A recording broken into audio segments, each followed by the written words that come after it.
नमस्ते। तो हमने न्यू चैप्टर शुरू किया था, चैप्टर नंबर 10 सिंपल मशीन। उसमें हमने एक टॉपिक अपना कंप्लीट कर लिया था और हम नेक्स्ट टॉपिक में पहुंचे थे। चलो रिवाइज करने से पहले स्टार्ट विथ ए गायत्री मंत्र। Close your eyes. ओम भूर्भुवस्वः तत्सवितुर्वरेण्यं देवस्य धीमहि धियो यो न प्रचोदयात्। ओम शांति शांति शांति। Okay, chapter name simple machine, जिसमें हमने मशीन की डेफिनेशन देखी। उसके बाद फर्स्ट टॉपिक ने लेबर के बारे में पढ़ा, जिसके टाइप्स थे। कितने टाइप्स थे? 3, फर्स्ट क्लास, सेकेंड क्लास और थर्ड क्लास। उसके बाद आज हम देखेंगे 2 अलग टॉपिक। कौन सा? इंक्लाइंड प्लेन, पुली। अगर चैप्टर कंप्लीट हो सके तो आज हमारा चैप्टर कंप्लीट भी हो जाएगा, ठीक है। इंक्लाइंड प्लेन, इंक्लाइंड प्लेन मतलब क्या? तो क्या an inclined plane is a sloping और a slanting surface which connects a lower level to a higher level. Inclined plane मतलब क्या? तो क्या एक ऐसा स्लोप अथवा तो कोई स्लैंडिंग सरफेस जो क्या करता है, तो कि जो लोवेस्ट लेवल है उसको हाईएस्ट लेवल के साथ कनेक्ट यानी कि कनेक्ट करता है। यानी कि यहाँ पे जो लेवल है वो हाई लेवल है, नीचे ग्राउंड में लो लेवल, तो दोनों को कनेक्ट करना मतलब कि स्लैंडिंग लाइन हम बोलते हैं ना, ये लाइन थोड़ा स्लैंडिंग मतलब कि एक ऐसा स्लैंटिंग सरफेस जो लोअर लेवल और हायर लेवल को एक दूसरे के साथ कनेक्ट करता है। It helps to move heavier objects to a height. ये क्या करने में हेल्प करता है? तो कि कोई एक हाइट के ऊपर से हमें कोई हेवी ऑब्जेक्ट को नीचे लाना है, तो क्या कर देंगे, यहाँ से डाल देंगे तो वो आसानी से नीचे आ जाएगा, क्योंकि वो स्लैंडिंग में है इसीलिए। An inclined plane does not reduce the amount of work done but make it easier to do. Inclined plane है मतलब कि जो स्लैंडिंग सरफेस से हम कोई भी वेट को लिफ्ट करते हैं वो नहीं करता, तो कि उसको काम कम नहीं कर देता। अमाउंट ऑफ वर्क यानी कि वहाँ पे जितना काम करना है वो तो करना पड़ेगा, लेकिन वो क्या करता है तो कि हमारे काम को इजी बना देता है। यानी कि जो हमें उठाकर नीचे लाना था वो अगर हम वहाँ से नीचे स्लैंडिंग सरफेस के ऊपर रख देंगे तो वो ऑटोमेटिकली डाउन लेवल पे आ जाएगा। यानी कि वो अमाउंट ऑफ वर्क को रिड्यूस नहीं करता, सिर्फ अपने काम को इजी बनाता है। Children slide in a playground, ramps on a wheel chair and sloping roads are some examples of inclined plane. Inclined plane के एग्जाम्पल्स दिए गए हैं, जैसे कि आप खेलते हो प्लेग्राउंड में स्लाइड के ऊपर, वो है। फिर रोड भी आपने देखा होगा, कभी कभी रोड्स कहते हो ऊपर चढ़ने जैसा होता है और कभी कभी नीचे, तो ये सभी जहाँ पे भी आपको दिखता है कि स्लैंडिंग है। स्टेप्स भी कैसे होते हैं? स्टेप्स के वो भी स्लैंडिंग में ही होते हैं। कभी आपने देखा स्ट्रेट में होते हैं, कैसे होते हैं? स्लैंडिंग में। तो ये सभी किसके एग्जाम्पल है? तो कि इंक्लाइंड प्लेन के। उसके बाद देखेंगे हम पुली। पुली यानी कि क्या? देखो,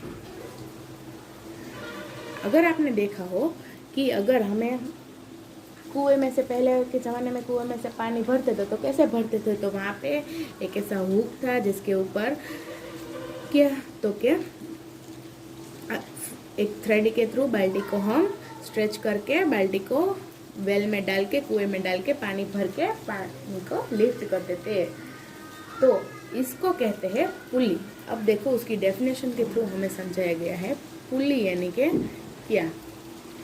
तो a pulley is a simple machine, ये भी एक simple machine, made with a rope और chain wrapped around a wheel. ये कैसे है? तो कि उसमें एक रोप होता है, रोप यानी कि एक रस्सी, और चेन, रोप हो अथवा तो चेन हो, दोनों को क्या कर दे, एक व्हील के थ्रू उसे व्रैप कर देते हैं। It change the direction of force and thus make it easier to lift things to some height. ये क्या कर देता है? तो डायरेक्शन ऑफ फोर्स को चेंज कर देता है और कोई भी हेवी थिंग्स को उठाने के लिए क्या बन जाता है? तो कि इजी बन जाता है। Some situation where pulley are used, और कुछ ऐसे सिचुएशन जहाँ पे पुली यूज होते हैं उसके कुछ एग्जांपल, जैसे कि drawing water from a well, कुएं में से पानी को खींचना हो तब, raising a flag on a flag pole, flag को जब हम होस्ट करते हैं तब, वर्कर्स लोडिंग गुड्स, जब वर्कर्स अगर कंस्ट्रक्शन वर्क पे जगह जब वर्कर्स अपने लोड को उठाकर जाते हैं तब भी वहाँ पे आपने देखा हो तो वहाँ पे पुली का इस्तेमाल किया जाता है। तो इस तरह पुली का इस्तेमाल अलग अलग जगह पे होता है। तो इसका भी टाइप्स है। They are 2 main types of pulley. Pulley के कितने टाइप्स है? तो के 2। कौन से?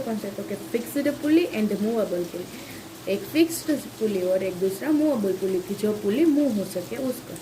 तो let discuss them in detail. अब उसके बारे में हम डिटेल में पढ़ेंगे। तो फर्स्ट हम देखेंगे फिक्स्ड पुली के बारे में। तो फिक्स्ड पुली में क्या होता है? तो क्या पुली कोई भी जगह पे हिल यानी कि मूव हो सकती नहीं है। In a fixed pulley the pulley is attached to a hook और a wall and it does not move. यहाँ पे जो पुली होते हैं वो कहाँ पे? तो कि कोई एक हुक में अथवा तो कोई वॉल में फिक्स होती है और एक कहीं पे भी मूव हो सकती नहीं है। Fixed pulley change the direction of the force applied but do not increase the amount of force. Fixed pulley जो होती है वो फोर्स के डायरेक्शन को चेंज करती है लेकिन वहाँ पे अमाउंट ऑफ फोर्स इंक्रीज कर सकती नहीं है। इसके एग्जांपल्स क्या है? तो कि wells and flag poles. Wells और फ्लैग पोल्स में आपने देखा होगा वहाँ पे फिक्स्ड पुली होती है, पुली मूव नहीं होती है, हमें ही उस जगह एक ही जगह पे पुली होती है और वहीं से हमें पानी भरना होता है। एक इसके एग्जाम्पल है तो कि फिक्स्ड पुली के। नेक्स्ट हम देखेंगे मूवेबल पुली। मूवेबल पुली कैसी होती है? तो यहाँ पे ड्रॉ में दिखाया गया कि जो मूव होती है एक जगह से दूसरी जगह पे। In movable pulley the pulley moves with the load. एक किसके साथ? तो कि लोड के साथ ही मूव होती है। जहाँ जहाँ लोड जाता है उसके साथ साथ पुली भी मूव होती है, यानी कि लोड ऊपर जाता है तो वो उसके साथ ऊपर और नीचे तो नीचे। The advantage of this pulley is that it reduce the effort used to pull load. इसका एक एडवांटेज है, खासियत है क्या? तो क्या ये जो लोड को उठाने के लिए हमें जो एफर्ट देना पड़ता है ना, इसको ये कम कर देती है। इसके एग्जाम्पल्स क्या है? तो examples of movable pulley are cranes and blocks and tackle pulley in sailing boat. क्या एग्जाम्पल दिए गए? तो कि cranes, blocks and tackle pulley in sailing boats. ज़्यादातर ये बोट्स में यूज होने वाली पुली है। हम किस पुली के इस्तेमाल करते हैं? तो कि फिक्स्ड पुली का। मूवेबल पुली तो हमने शायद देखी भी नहीं होगी, लेकिन ये तो हमने यूज भी की है ना सभी ने। तो ये 2 टाइप्स थे पुली के, fixed pulley and movable pulley. उसके बाद wheel and axle. Wheel and axle के बारे में। व्हील क्या है? तो हम सभी ने देखे हैं, सभी में व्हील्स आते हैं, बाइक हो, स्कूटर हो, कार हो, ऐसे भी व्हील्स। और एक्सल क्या है? तो कि 2 व्हील्स को ज्वाइन करके जो उसका आकार कैसा होता है? एक व्हील इस साइड का और एक व्हील इस साइड का, जो ज्वाइन 2 व्हील्स को जो ज्वाइंट करता है इसको कहते हैं एक्सल। तो अब हम पढ़ेंगे व्हील एंड एक्सल के बारे में। देखो, a wheel and axle arrangement is a modified lever of first class. ये जो व्हील एंड एक्सल के अरेंजमेंट है ये क्या है? तो कि जो लेवर के बारे में हम फर्स्ट क्लास लेवर के बारे में पढ़ा था ना, ये उसका थोड़ा मॉडिफाइड है, यानी कि उससे थोड़ा अप लेवल, लेकिन सेम थोड़ा थोड़ा उसी की तरह। It is also a simple machine in which a large wheel rotates around the centre और एक्सल। ये भी एक सिंपल मशीन है जिसमें बड़ा सा व्हील उस एक्सल के सेंटर में रोटेट होता है। जैसे कि मैंने अभी समझाया कि एक एक्सल है, इसके सेंटर में ही ये व्हील का कनेक्शन होता है, तो ये इसके अराउंडिंग रोटेट होता रहता है। अगर आपने देखा हो कार में भी क्या होता है, एक साइड ये व्हील और दूसरी साइड दूसरा व्हील, दोनों को कनेक्शन कहाँ होता है? उस व्हील के सेंटर में। सेंटर के थ्रू ही वो व्हील क्या होते रहते हैं? रोटेट होते रहते हैं। An axle is usually a smaller wheel attached at the center of a larger wheel. Axle क्या होता है? इससे smaller wheel attached at the centre of the larger wheel.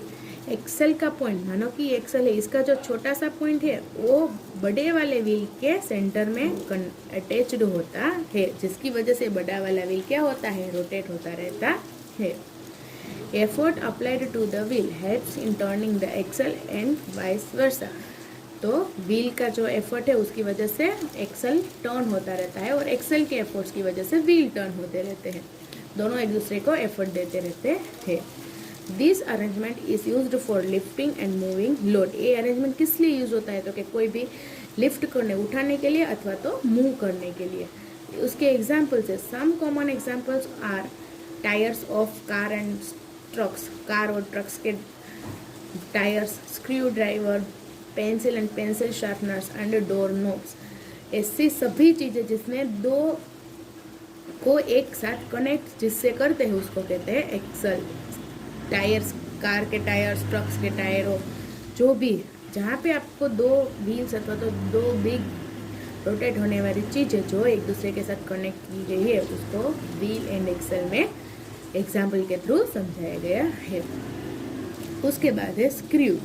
Screw का तो स्क्रू के बारे में तो हमने पढ़ा ही है। स्क्रू क्या है तो कि यहाँ पे ड्रॉ भी हमें दिया गया है।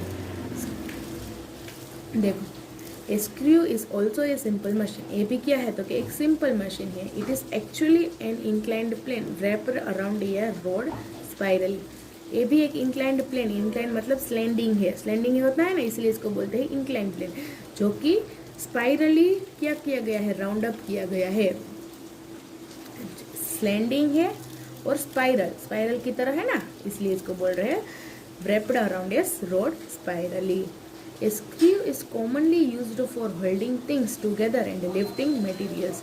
ये कहाँ पे यूज होता है तो कि कोई भी थिंग्स को एक दूसरे के साथ होल्ड करने के लिए अथवा तो कोई मटेरियल को लिफ्ट करने के लिए। Using screws, two things can be interlocked in such a way that they cannot be forced to separate. Screw की मदद से क्या होता है तो कि कोई दो चीज़ एक दूसरे के साथ इतना इंटरलॉक्ड हो जाती है कि उन्हें अलग नहीं किया जा सकता। इसीलिए हम जहाँ पे भी देखा हो कि हमें किसी को अच्छे से लिफ्ट करना था तो वॉल पे लगाना होता तो कोई दो मटेरियल को ज्वाइन करने के लिए हम किसका इस्तेमाल करते हैं, स्क्रू का, ताकि वो अलग ना हो सके। Screws are also used as a method of lifting things like in jack. Screw का इस्तेमाल कोई भी चीज़ें उठाने के लिए भी किया जाता है, जैसे कि कोई हैंडल हो, कोई बड़ा बैग हो, उसके हैंडल्स में भी क्या लगाया जाता है तो कि स्क्रू ही लगाया जाता है, ताकि उसका हैंडल वहाँ से सेपरेट ना हो जाए और हम उसको अच्छे से उठा सकें। उसके बाद है वेज। वेज क्या है तो कि इसको बोलते हैं वेज। ये वेज का एग्जाम्पल है, देखो। A wedge is an object with at least one slanting line ending in a sharp edge. Wedge एक ऐसा ऑब्जेक्ट है जिसका एक स्लैंडिंग ही होता है, लेकिन उसकी एक साइड क्या होती है तो कि शार्प होती है। देखो, स्लैंडिंग लेकिन एक साइड क्या होती है तो कि sharp. The sharp edge is used to cut material. जिसका शार्प एज क्या करने के लिए यूज होती है तो कि कट करने के, मटेरियल को कट करने के लिए यूज होती है। Examples of wedge includes razor and knife. Best example क्या है इसका, नाइफ। नाइफ की स्लैंडिंग होती है और उसका एक एंड शार्प होता है। तो ये देखे हमने वेज के बारे में। तो इस चैप्टर में हमने जितने भी देखे, लेवर हो, इंक्लाइंड प्लेन हो, पुली हो, व्हील एंड एक्सल हो, स्क्रू हो, वेज हो, सभी क्या है तो कि एक सिंपल मशीन की तरह यूज होते हैं। सभी सिंपल है, लेकिन सभी के वर्ड्स तो क्या है तो कि सिंपल नहीं है, लेकिन मशीन्स एकदम सिंपल है कि जो हमें सिंपली अवेलेबल हो सके। इतने बड़े और इतने कंफ्यूजन वाले मशीन्स नहीं है। तो लास्ट में मैंने ये होमवर्क आपको दिया था फर्स्ट, सेकंड और थर्ड क्लास लेवल के। आज का होमवर्क क्या है आपका, इंक्लाइंड प्लेन, छोटा सा टॉपिक है इंक्लाइंड प्लेन, उसकी डेफिनेशन लिखनी है और उसका एक एग्जाम्पल। उसके बाद पुली, पुली की definition with direct two main types. First type है फिक्स्ड पुली, उसका ड्रॉ करना है। उसके बाद मूवेबल पुली, ये लिखने के बाद इसका ड्रॉ। पुली टॉपिक डालने के बाद उसकी डेफिनेशन और there are two types, fixed pulley, movable pulley. उसके बाद फिक्स्ड पुली, उसकी डेफिनेशन, उसके बाद उसका ड्रॉ। वैसे ही मूवेबल पुली, उसकी डेफिनेशन लिखने के बाद उसका ड्रॉ और दोनों का एग्जाम्पल भी लिखने का। ये हो गया। उसके बाद आएगा व्हील एंड एक्सल। इसमें कुछ ज़्यादा नहीं लिखना, सिर्फ व्हील एंड एक्सल के बारे में एक दो पॉइंट्स। और स्क्रू और वेज, ये दोनों तो शॉर्ट है, तो आपको ये दोनों पूरा लिखना है। और इसके ड्रॉ भी सिंपल है, तो ड्रॉ भी करना है। तो आज के लिए इतना ही। नेक्स्ट लेक्चर में हम इसकी एक्सरसाइज को कंटिन्यू करेंगे। और आज हमारा ये चैप्टर कंप्लीट हो गया है, ठीक है। होमवर्क अच्छे से करना फेयर बुक में with a neat handwriting. चलो आज के लिए इतना ही, फिर मिलेंगे। नमस्ते।